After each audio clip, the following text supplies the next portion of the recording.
Ma'at, everyone. Dua Netzer. Dua for joining us today for Communion, for our communion service. We're really grateful that y'all are here with us today. That song that you just heard is called The Great Falcon. Yeah. And it is one of the songs that's going to be featured on this new album. Possibly, no. Yeah, so for those of you who was like looking at your copies of A New Radiance and A New Ambiance, and y'all was like, I can't find this song. Where is this song at? It's because it's not released yet, but A New Radiance is coming real soon. Real soon. So on that, so stay tuned for the singles and the music to drop from A New Radiance and for the album to drop real soon. We're excited about it. I know you're really excited about it, and looking forward to sharing that with y'all real soon. So. Before we go any further, let's open the way properly with our Sunday morning prayer, or our Sunday morning dua, and then we'll dive into the roll call. All right. Amatu Panatir. Sawek Tuament Panatir. Au dua uma kedi pa haru. The translation: give yourself to Netta daily, keep yourself for Netta daily, and do it tomorrow as you do it today. We give homage to the Creator, who is like our Father and who is like our Mother, who is everything that we can perceive and everything that we cannot perceive, who is everything yet is no thing, who comes to us in the form of the Netaru Ra, who is the light of the heavens, the light of the inner planes, as well as the light of our lives, who shines the light for us on the path of Ma'ati, which is the path of truth, justice, righteousness, and harmonious balance, who comes to us in the form of the light of vitality, giving us the strength and the endurance to live and act upon that which we know to be true. Homage to you, the one who shines in and through us as a beacon of light for those who are blind to the facts of their place, their position, and their responsibility in the divine scheme of things. May we be Ma'akaru, true of thought, word, and deed, to our highest reality. And in the moments of crises, in the dark nights of the soul, when it appears that everyone and everything else has let us down, so it is and so shall it be. Amen Ma'at. Ma'akaru. All right. We've got some people online joining us. We want to know where y'all joining us from, so it's time for the roll call today. And while we wait for y'all to get y'all comments into the chat, I'm also going to let y'all know that the temple will be at the International African Arts Festival this weekend. The African Arts Festival at Commodore Barry Park in Brooklyn, New York, starts this Saturday, July 1st, and runs through Tuesday, July 4th. We will be there. We have a booth out in the Jamak Jam section of the park, which is commonly known as the Fields. So we'll be out there with our Netru candles, both the unscented and scented varieties. We'll be out there with copies of Art of Prayer. We'll be out there with CDs of A New Radiance and A New Ambiance. Our temple members will be out there selling some things: soaps, body butters, African print pillows, all different types of things. So please come out and check out our booth. Check out our products, pick up your candles, pick up the things you need for your spiritual work, and then also come say hi, because we'll be there all weekend. So come say hi. I'd love to see y'all in person. We've been on the chat on the live stream for a while, so I would like to see folks in person. All right, we got Hillside, New Jersey in the building, Edmond, Oklahoma checking in, and Orange, New Jersey checking in, as well as Dallas, Texas is checking in. Philadelphia is checking in. Reading, Pennsylvania. Oh, excuse me. All right. Mostly local. Philly is still pretty local to us, except for Dallas, Texas. The Session of Sue describing his location in Medunetzer, Duanetzer. Trenton, New Jersey is in the building. That's what's up. That's what's up. We got a lot of locals on the line. Duanetzer. Regular family, first family. Yeah. Bloomfield, New Jersey, and Philly, of course. We got them on the line. Duanetzer.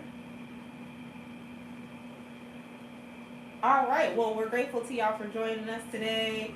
I know more people are going to log on later, and as we go along, put your locations in the chat. So when we go back to read the comments ourselves later, we know that you was here with us, and we can see where you joined us from. Turn it over to you. All right, so we'll get right into it. So today we want to have a short discussion about Nope, that's better. the intimacy of spirituality. That's right, the intimacy of spirituality. So in the chat, briefly, in a couple sentences, as well as y'all in the room, like, what is it that drew you to the Kemetic legacy?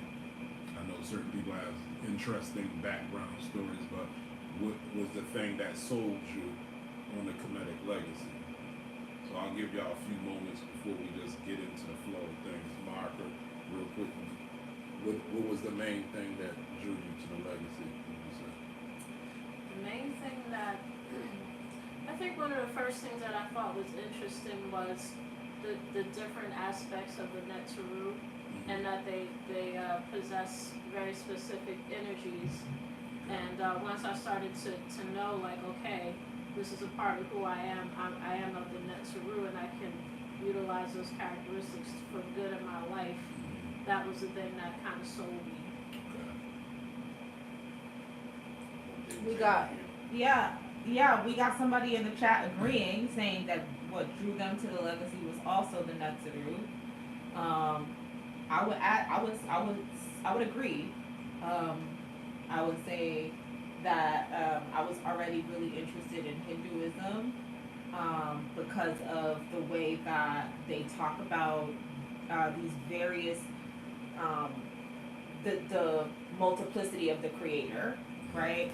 And so that really appealed to me already. And so someone said to me, well, why would you do something that's not African? You know, you're of African descent. Why would you do something that isn't African? You should look into African tradition. Mm-hmm. And so then I started looking at the Kemetic tradition, but it really wasn't until I got into community that I really felt pulled in. I remember the summer of 2006 when I went to the Ankh dedication ceremony, and I went to Wetmer Pet out in Brooklyn. I was hosted by Shrana Patah, and the vibe and the people, and I was like, I want to be where they at. Like, I want to do what they do, and I want to feel what they're feeling. I want to emanate the vibration that they're emanating.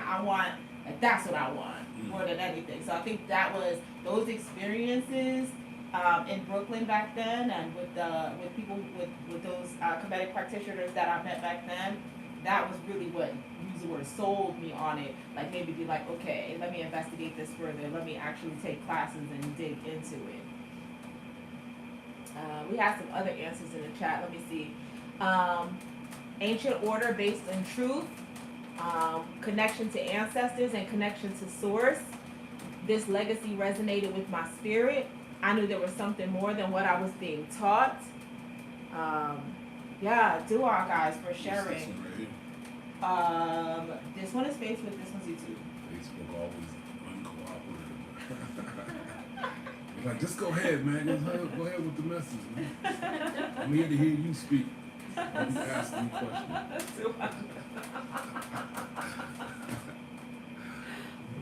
We're trying to be personable here, since people act like they don't like being dictated to, and don't like leadership and stuff like that, so it just becomes a conversation that we have out loud. But like everybody else, what drew me was before that, like kind of like was into the Asian systems like Buddhism and Taoism. I was always drawn to the legacy because of the idea of the divination of self. The as above, so below philosophy. All the traditions have that. They say we're children of the Most High. I was always drawn to, like, what does that mean, and what should that look like? Because when other people say we're children of the Most High and things like that, it seems like their status and their station in life is just perpetual servant, and that there's no power or empowerment in being a son and daughter of the Creator. So when I understood the principles of the the Neteru and how they work and how, how their faculties in the human consciousness. And then I saw the depictions of the Siths and the Queens and things like that, and they were always larger than life, and you saw that they were demonstrating a metaphor what that is when you live that truth. You become larger than life because you become one with the divine. So that's what drew me to the legacy, even over anything black, even over anything dealing with nationalism. That was never the draw to me, because the essence and the source of blackness is divinity. So I go to the source of blackness and divinity. So black is divine, but it's something greater than that. So that's what drew me to the legacy. But we're talking about intimacy and spirituality. When people say spirituality is a connection to the source, the connection to the divine, or intimacy is closeness. So we're talking about closeness, a close connection to the divine, and just a closeness to it. What about the beingness of divinity? Because technically in the high philosophy and the science of it, there is no separation between the human and divinity. So to say I got a connection to the divine, or I have a closeness to divine, it should be more about a oneness of divinity and recognizing that oneness. So in our community, we tend to use a lot of catchwords or catchphrases, such as meditation, such as prayer, affirmation, energy. Those are catchwords that we currently use in the conscious community and the spiritual community to express what we perceive to be, what do you say,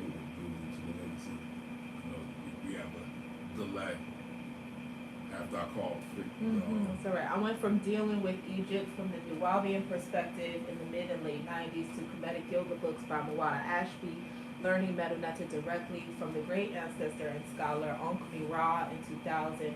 Other scholars like Jacob Carruthers and Fadisi Jahudimis, Ka and Heru, Dr. Clark, Raketi Ahmed, etc. Eventually being initiated into the shrine of Jehuti Heru Nepu, which is the shrine that is led by Fadisi Jahudimis.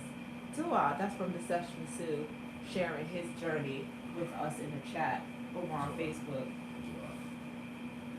And I think it looked like across the board that was kind of everyone's journey. And it makes sense why certain people are attracted to the Temple of Anu and our particular brand or expression of the Kemetic legacy. But we were talking about catchwords like energy, prayer, affirmation, meditation. Those are the current words used to express people's belief or ideas about their own spirituality, their connection to source. But also at the same time, in contrast, there are certain words that are triggers. There are catchwords and there's trigger words, such as religion is a trigger, cult is a trigger, ritual is a trigger, initiation is a trigger.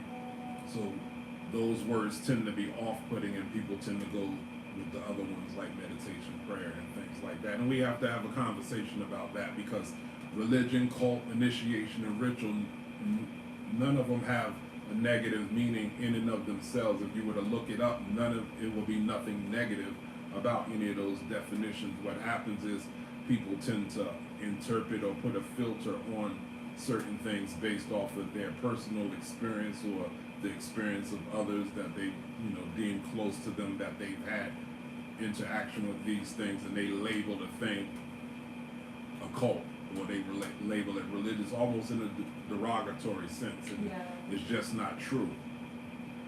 I think even in our community, we put a lot of pressure on the Christians. For some reason, we don't seem like we be leaving the Muslims off the hook. Like everybody go hard at the Christians. They, it's Judeo-Christian thing, but Islam is right in there also.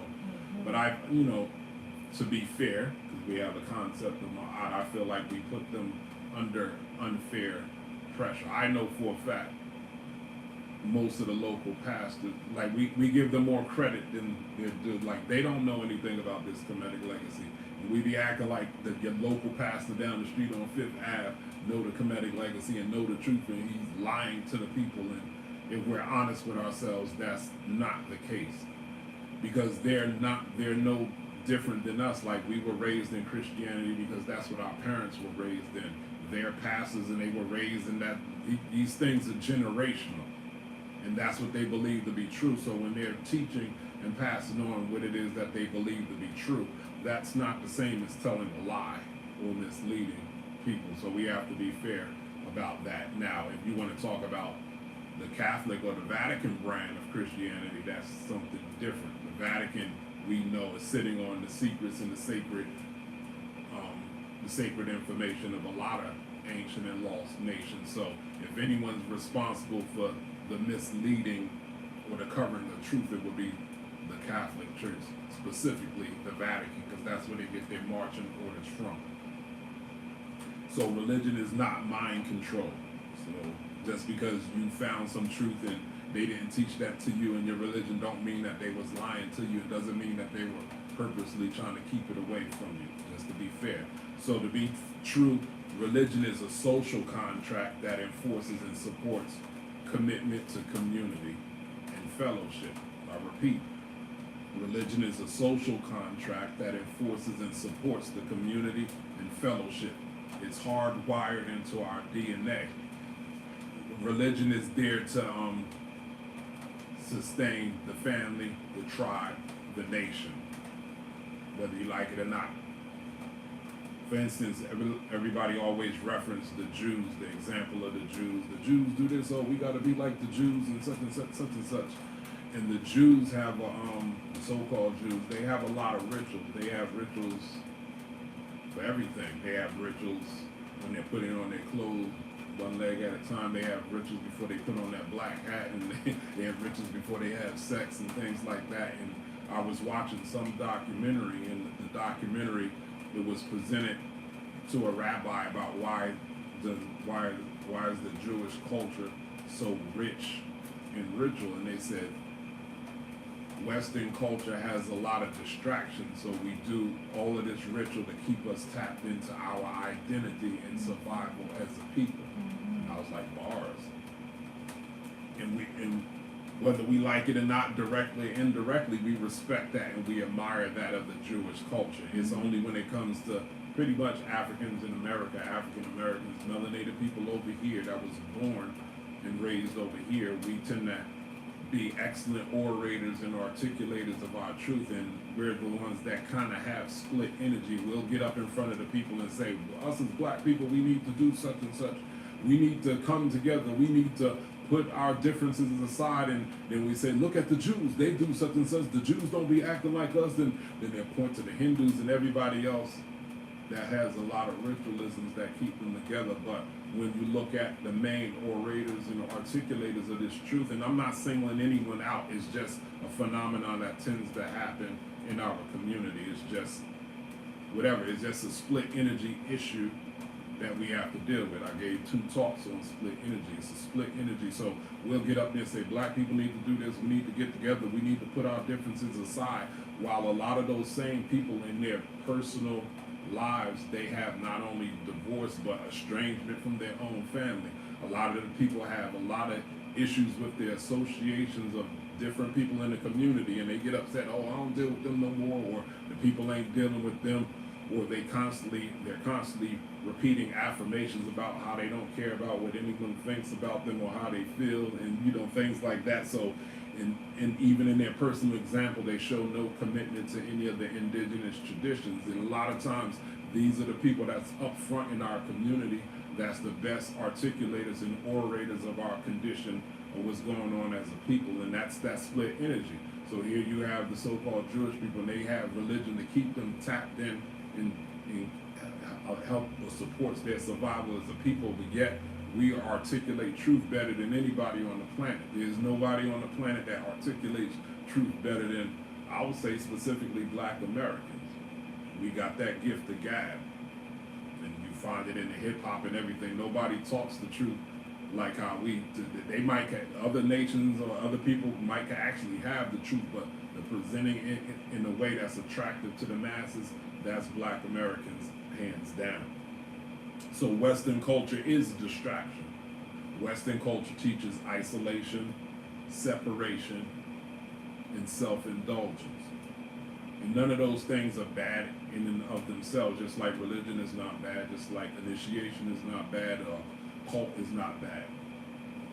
Pretty much a cult is pretty much something that doesn't have millions of followers. It's the same thing as religion, but it doesn't have millions of followers. It tends to be smaller on scale. So when we're saying these bad things about religion, then they could say across the board, keep that same energy when people reserve the right to call people like us cults and stuff, because we fit the definition of cults, a small, quaint group with sometimes what they call vague rituals and things like that. So Western culture teaches distraction, isolation, and self-indulgence. None of those are bad, but too much of something is just as bad as not enough of something. So when we're talking about the split energy thing, so if you go with Western culture, it'll take you into the extremities of separation, isolation, and self-indulgence, to the point where you're cut off from your people, and then it's no longer healthy. Then you're instigating mental health issues. And let me say, sometimes you have to do that with family. Some people come from unhealthy backgrounds, and that's the safest thing that they could do to keep their mental, physical, and spiritual health. And these are the issues of the new world that didn't appear to be as prevalent in the ancient time, with so-called toxic families and things like that, as a result of our condition. The same thing, separation, isolation, and self-indulgence. In the indigenous society, when a person leaves their family, they're not leaving a family purposely just be like, oh, I'm grown now, so I gotta move across the country to another place just to prove to my family that I can make it on my own. That tends to be like the Western state of mind. People tend to move far as possible away from their family. Remember, family is your root. So, and then when indigenous people do that, they usually what they do, they send money back. They're working and they're sending money back home. You'll see that with Mexicans, Africans, anybody that wasn't born over here, they're still very keyed in the home, and they're sending money back home. And if you're watching from the outside, you're like, all right, are they sending money back home? Are they building the community back home because they're just working to get this money to send it back home? So when they get back home to the community is built up because they sent hundreds and thousands of dollars. And could that be it? Or could it be that when they move away from home, they move away, they invest, they set up shop, and then they relocate the family to where they're at? But that family is always integral to the life of an indigenous person. Mm-hmm. And that's the split energy us as Black Americans have to resolve ourselves with. We're just way too comfortable with individuality and the illusion of independence, when traditional people, it's hardwired to be interdependent. Mm-hmm. And what we're finding out the hard way, richness means family and resources. People are resources, not money, not diamonds and gold. People are resources. People have skill set, people have money, people have many things that can help you. So when you separate yourself from that, you're actually starving yourself out. So you keep moving further and further away. What happens when you're in crisis? Who's there for you? Even it's better to have family where everything ain't as honky-dory, but that's at least gonna come through for you and put that stuff to the side because you're in danger or whatever. That's gonna at least try to help you, as opposed to being out there and they're okay, and they be like out of sight, out of mind. They ain't dealing with that fool anyway.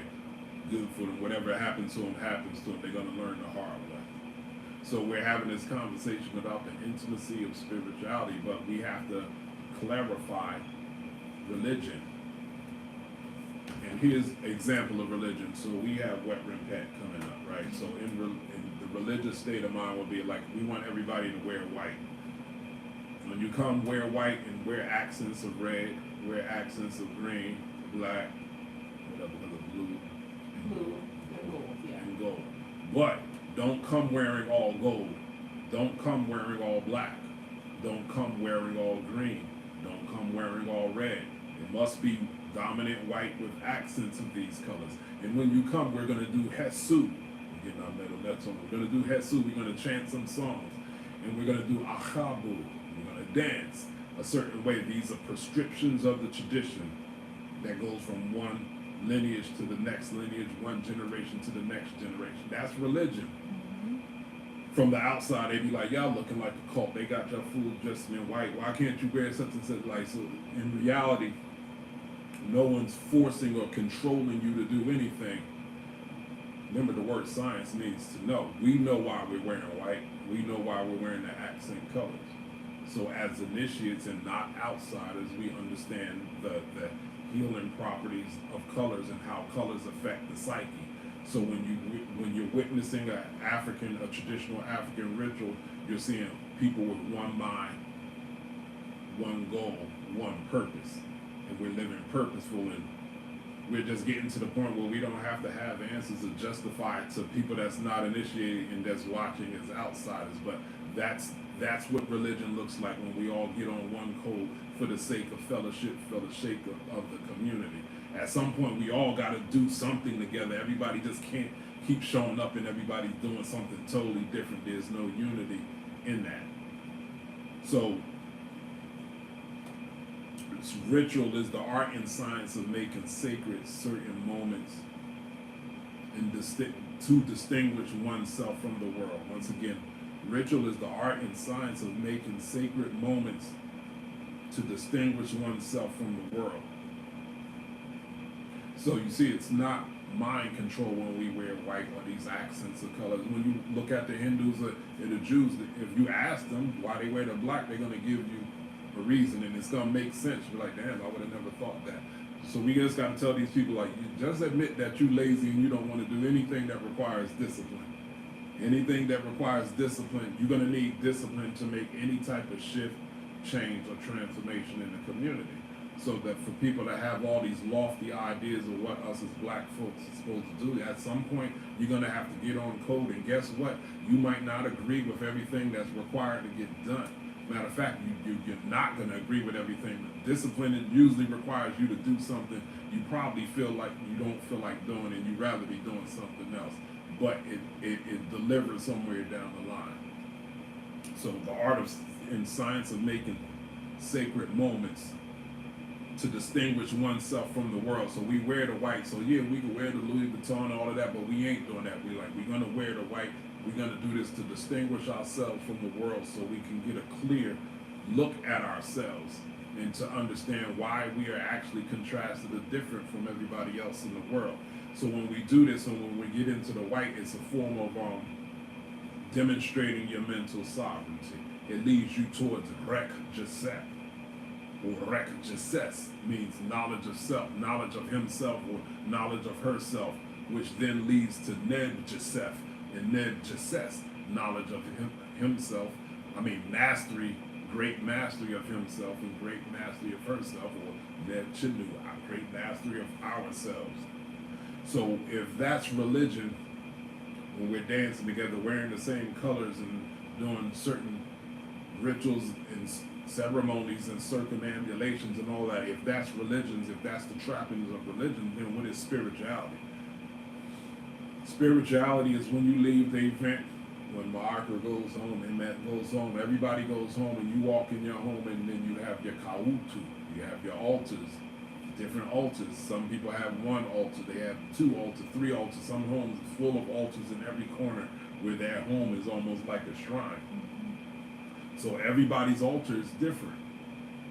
That's spirituality, because you see, everybody go, oh, spirituality is my personal connection to the divinity. So here you left the religious event to go home to practice personal spirituality. For instance, we got an altar right over there dedicated to Het Haru. So Ma'akra, give me one attribute of Het Haru. Now, hold on, just one. Abundance. Abundance. Attraction. Abundance and attraction. So Ma'akra has had because she said abundance and she said attraction, her altar is going to look totally different than Emet's altar. That's spirituality. It's that's the intimacy of spirituality. They have their own right to demonstrate their personal closeness and their personal sacred feelings and affinity for that Neteru. And the results is going to look different in Ma'akra's life as it looks in Emet's life. And when they speak, they could share notes and get a greater understanding of this one force called Het Haru.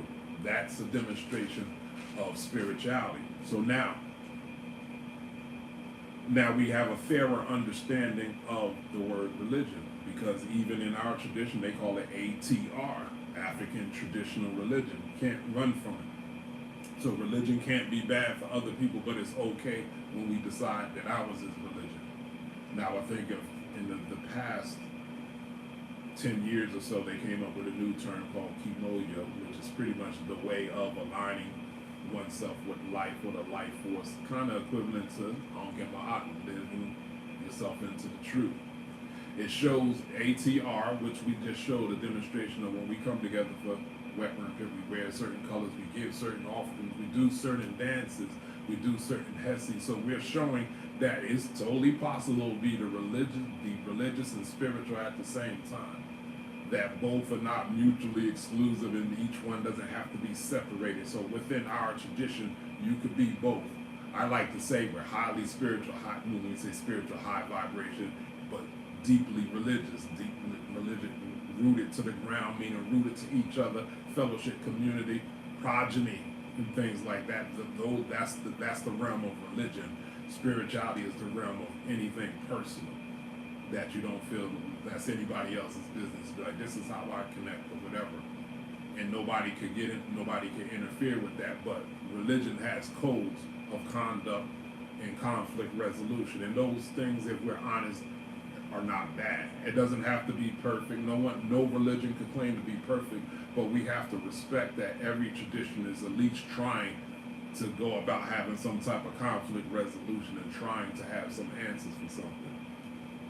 So the African traditional spirituality has found a way to respect your unique individuality, at the same time reminding you of your powerful spiritual lineage that is oftentimes responsible for your gifts, your talents, as well as your knowledge on why you're even considered a unique and special personality anyway.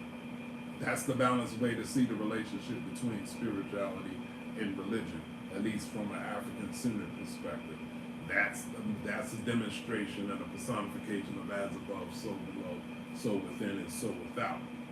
So with all that being said, we're at a crossroads when it comes to talking about information. I know a lot of people that listen to us, they're solitary practitioners. They be like, well, I'm not getting initiated, and I'm not joining, but I like them, I respect them. I get a lot from listening to the Temple of Anu, and I apply a lot of the things that they teach into my life, and I appreciate them for that. Matter of fact, I'm claiming them as my spiritual family, whether they know me or not. Temple of Anu is my spiritual family. Some people, they rocking with us as a set, and we never met them before, and that's cool, and I'm not discouraging any of that. That's just what people do. But however, in 2023, as we evolve as a temple, as we all evolve as individuals, as a group, as society grows, as human culture grows, we're coming to a crossroads of what's healthy to discuss publicly and what's not healthy to discuss, or what's not productive to discuss publicly. So we're coming to a crossroads where we could actually reserve the right to say, well, our view about a certain thing is none of your business. Because people do this thing, they like to ask a whole bunch of provocative questions and throw it at religious people when they don't really have the answer, and they're just kind of curious on why we walk around with peace of mind and centered, and they're kind of jealous and, well, what about this? What about AIDS? And what about this? Like they be trying to throw you off the center, and in reality, like, yo, we don't got to share anything that we don't want to share. Certain things is just none of your business. Certain things are for initiates to discuss. So some people thinking, well, if I listen to them long enough, they're going to give me all the secrets, and then I won't have to join because, hey, they told me already. And then that's not so much. So certain things where we will address, and certain things we reserve our right not to address, because I've witnessed in the past few years certain topics are initiatory in manner, and I saw the disrespect and the unproductivity of the conversations and the responses that happen in the community as a result of this. Certain people, we could be smart. Y'all heard, you could be smart and dumb at the same time. And there's a lot of that goes on in our community. We have a very grand intellectual heritage in the Black American community specifically, but sometimes people are just goofy and they just don't get it. Some people don't have the mental pedigree or the comprehension to understand initiatory things, but they demand answers. They demand the answers of an initiate just for them. It's almost like some people be committed to misunderstanding you. That's what happens when you try to discuss initiatory information. They're committed to misunderstanding you. Because in reality, in initiation, in most initiatory societies, certain initiations could be so intense that it'll take you in, what do they call it? It could be very cathartic. You go from one level to the next quick, and there's no words for it. And that's why some of them have the sacred plant medicines and stuff, and it'll take you to the highest heights that you would never reach on your own through your personal practice. So for those that have all that doubt and stuff like that, if they were to go through the initiation, if they were to sit at the feet of the master and they just got 1,001 questions and no question is good enough, those people probably have to go the plant medicine route. And a lot of the masters like to play with people like that, so then they'll give you the medicine, the mushrooms, and then you go on some trip, and then they be like, okay, so now tell me the truth. And you'd be like, yo, and there was a being, and she had wings, and her vibrations created worlds, and now you sounding crazy like the rest of us out here. I thought you were scientific, you know. Now you'll see that there's really no words to express certain truths, and that the universe speaks in metaphor, where they say pictures worth 1,000 words, which gives props to the Kemetic language. It's a language of pictures and stuff. If a picture is worth 1,000 words, how much is a dance worth? What is a dance communicating? What is a color scheme communicating? What is a pattern of clothing communicating? African culture is beautiful, man, and sometimes we overlook that. So these individuals try to talk us off of our high vibration and like we're crazy because we can't explain what was never meant to be discussed. There's a philosophy that said, dare to know and then remain silent.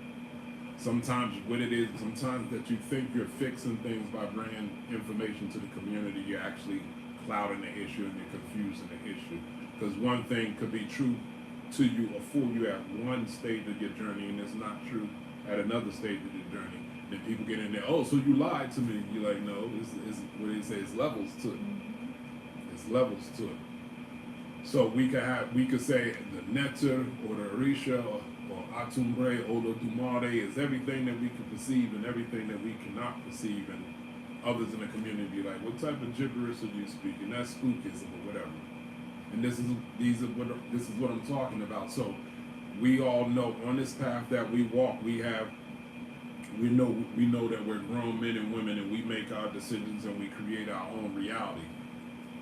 But intuitively, we know in any given time, we're always in negotiation with this force that's higher or different than ourselves. Because y'all know that sometimes you set your mind to do something and it actually happens the way you set your mind to do it. And in other times, you just seem like you just can't get it together, and certain things are denied. And if you're honest with yourself, you'll realize it'll come off like, damn, somebody or something did me a favor, because if I did it the way I wanted to do it, I'll be all messed up in the game right now. So it leads some of us to come to the conclusion that there's this divine energy that everybody keeps just saying is a principle and it ain't got nothing to do with humans. It's just something you tap into. Apparently it has opinions about what it is that we want to do or what it is that we're trying to do. I see the Asians run into trouble too. They call it the Tao, and they just say that the Tao is not human. It's just the way, and they get all abstract, and you either in tune with the Tao or you're not. But yet they have the I Ching, which is equivalent to the Ifa Oracle, and when you check with the Tao, it got opinions about what's good for you. So it's like, is it really disconnected from humans? Does it really not care about humans? You're like, no. So these are some of the answers that you can only affirm and confirm inside, and every time you try to talk it and share it with people, you get further away from it. That's why the initiatory challenge of dare to know and then remain silent. So all that's to say that they'll tell us about our stuff is spookism, and then they'll point us to microscopes and stuff, and looking at atoms and periodic table, and they be like, see, there's no God. This is what the ancestors was really talking about, the periodic table. And they talk about our stuff is man-made, but they made up the periodic table with the AI, the gold is AU, and be like, that's man-made too. So it's still all the same thing. Yet we don't deny the periodic table. We don't deny science. We see the science, and when you put like an atom under the microscope, we see that as evidence of spirit. We see that as from our concept of astral matter, how the unseen comes into physical existence. So when you see the atom, you're seeing an example, a demonstration of how the unseen becomes the seen. It's the lowest possible denominator or the lowest possible level of that. The science, I gotta respect them because science updates itself.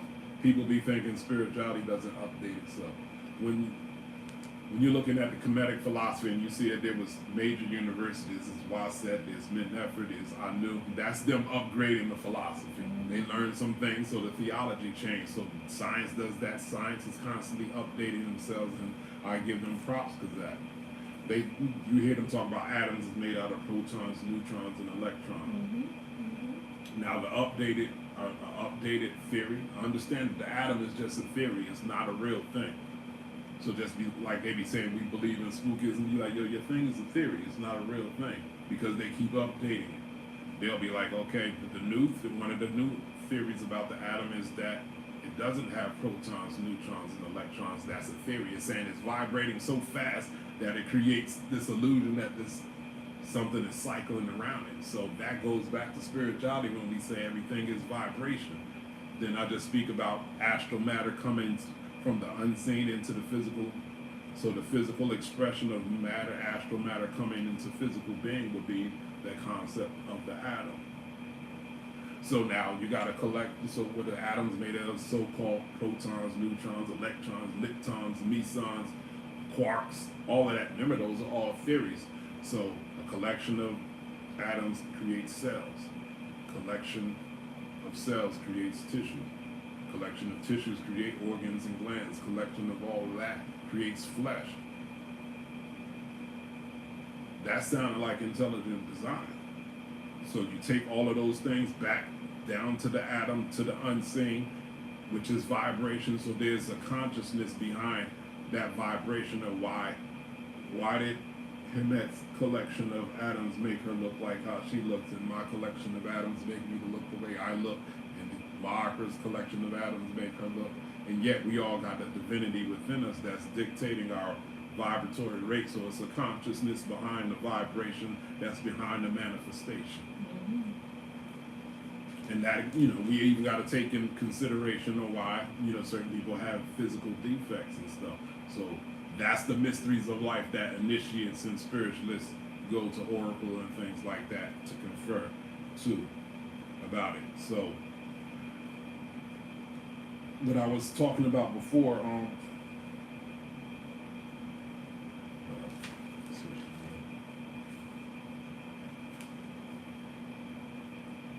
I was saying certain things are important and certain things are not important to discuss. So when I'm talking about a crossroads situation where certain things are not productive for us to talk about. Like I spoke last week about Dr. Zahi Hawass. I said he's a non-factor. But the good that comes from it is this. I like when the brothers in our community, because the brothers are the warriors, they stand up, they get fired up, and they answer the call. The brothers answered a call, and they got answers for the doctor.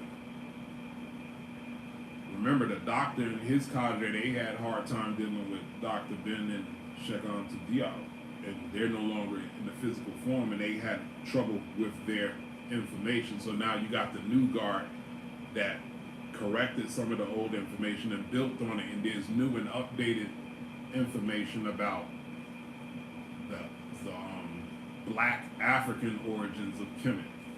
And that's a good thing. Somebody's supposed to chin check these. It don't have to be us as spiritualists, though. And that's what we're saying. Everybody don't have to have the same conversation. Everybody's lane is not the same. Everybody don't have the same assignment. So I said he's a non-factor. What I was talking about is like, let us stop thinking we got to match other people's energy. Let's go from stop trying to match energy to being the energy. We say we're the children of the divine. We are divine beings in the flesh. We are the energy. And the greatest trick that they pulled on us is to convince us to get off our center, to constantly keep reacting and responding to their ignorance, to get us off of the fact that we're the ones that influence world culture. We're the ones that influence the world. We just got to take power. We got to take accountability and responsibility and power, and knowing that we have that type of influence and that they're actually responding to us. So we don't have to match Dr. Hollis's energy. We don't have to lose sleep over Dr. Hollis, because check this out. In reality, Dr. Hollis is losing sleep over us. He's trying to match our energy. In his mind, he thinks they're losing, and that's why he's going on this tour about ancient Kemet ain't black, because when that movie came out, they're like, oh snap, the niggas are winning. I got to get back on it. And I got to get back to tell it, because of course I'm of Arabic and European origin. Just because of that, I have, anything non-black is considered the authority. So just because he's of Arabic origin, he got his accent and such and such. Just because he says Kemet is not black, everybody's like, oh, thank God, the Arab told us that they ain't black, so it's not black. So the only answer to that is not necessarily research. Just like he's unapologetic of his ethnic origin, and he thinks that gives him some type of moral authority or superiority over us. So our final frontier would be to live the culture. We've already started generations of our kids in a culture that's all they know is to be Kemetic. They don't have split energy. So our children that we've raised in this tradition, in this community, they're by default are going to be better than us, because they don't have to struggle with another version of their identity. Just like the doctor and the Arabs over here, they don't feel like they even owe us a conversation about this thing. So we got to get on that same thing, which is our energy. Our ancestors were unapologetic. They didn't go through all these gymnastics to prove the power of their tradition. They just did it. So when you start raising when you start living the culture, and it's just so natural, we don't have to have these conversations. What it is that we do, the ancient Egyptians done. Whether you believe that they were black African or not, whether we do what the ancient Egyptians were doing, and those so-called ancient Egyptians, whether you believe that they were black or African or not, they got it from the South, in South Africa, which was the genetic mother and fathers of not just the diversity of Africa, but the diversity of races and ethnicities that came on the planet. So whether they like it or not, what we do is directly, I know it sounds funny, directly and indirectly black African. So we reserve our right to reclaim anything of power and greatness from Africa. And check it out. And we're not going to be embarrassed about any of the bad that comes from Africa. We are now in a position to see patterns that we can either avoid or correct. That's why we can't talk about we don't need leadership. You need to be thankful that you got people trying to figure things out. That is the whole essence of spiritual or African cultures, to figure things out. It's good to have leadership, even though leadership don't know everything, but take solace that you got some people that's dedicating their lives to trying to have some answers. Elders don't know everything. Everybody's always finding some excuse not to listen to somebody. You like, yo, bow to he put his pants on the same way I put my pants on, one leg at a time. He don't know everything, she don't know everything. No, they don't know everything, but they know and experience a whole lot of things that you've yet to experience, and you won't know till you do it. So that has to be respected. So when you see good people setting up structure of leadership, eldership, like our ancestors did, and remember, this is hard work wired into our DNA. It has to be done. If we're going to survive as a people, that type of structure has to be done. Everybody else on the planet understands it. So black Americans we have to resolve ourselves to that split energy. So with all that being said, we're good people doing good things, and we appreciate all the support, or whatever support you give us, whether physical or spiritual or financial, whatever. Like, let us continue to keep the energy up. And once again, we're going to keep inviting y'all out to events to share good space with good people, and understand, I understand that there's a lot of solitary practitioners out there. There's a lot of people that's part of other people's that's part of other traditional systems and stuff. Just consider us like your aunts and uncles, and you go into the cookout with your aunts and uncles and your cousins, and you're gonna rock out with them, and hopefully you get something from the event, and you spend time with good people, fellowship with good people, and you go back with a new sense of vigor to be motivated to do what it is that you do in your personal practice, or to take it back to your spiritual system. Like, yo, I hung with some great people, we've done some great things, I got some ideas that we could do some great things too. And that's how it works. That's how it is. That's the most mature way to see what it is that we do and how we supposed to be interacting with each other as so-called enlightened people, and so-called initiates, and so-called conscious folks. I'll end it on that note. Two on that, sir. Two on us for sharing that message. With a very strong charge and inspiration to encourage folks to come to Weber Pet. Always. Two on that, sir. So just to affirm the details, Weber Pet is Saturday, July 22nd. We will be out at South Mountain Reservation in West Orange celebrating the 5 Nepturu who are born over the year. We are asking folks to wear white. You guys can go to our website, templeavenue.org, to learn more information, the times of the day, wearing white, what you need to bring for offerings, and what you can expect. Children are always welcome.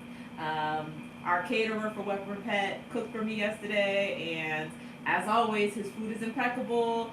So y'all will have that to look forward to as well. I know food is probably not the most important part of the day, but it never hurts to let people know that good food is part of the experience, though. So good food, good company, good energy, good ceremonies. It's going to be a beautiful, beautiful day. So again, please go to our website for more information and to buy your ticket for Weber Pet in a couple of weeks. For today's communion, we appreciate the reciprocity and energy that you send to us in form of your donations. Donations can be sent by Cash App to $Temple Avenue or by PayPal to templeavenue@gmail.com. We appreciate that energy. We look forward to seeing some of y'all this weekend at the International African Arts Festival, and more significantly celebrating with you all on July 22nd for Weber and Pets. And if we don't see you this weekend at the festival, then we will see you all in 2 weeks back in this place on Facebook and YouTube Live for our next regularly scheduled communion, which I believe is Sunday, July 9th. Big up to the scribe Sinjetti in the chat with the assist on the information. Yeah, because he was the posting. Yeah. Yes, the session suit was sharing a lot today. So do on that to everyone for your time, your energy, and your commitments. And we will see y'all soon. Show me what's up.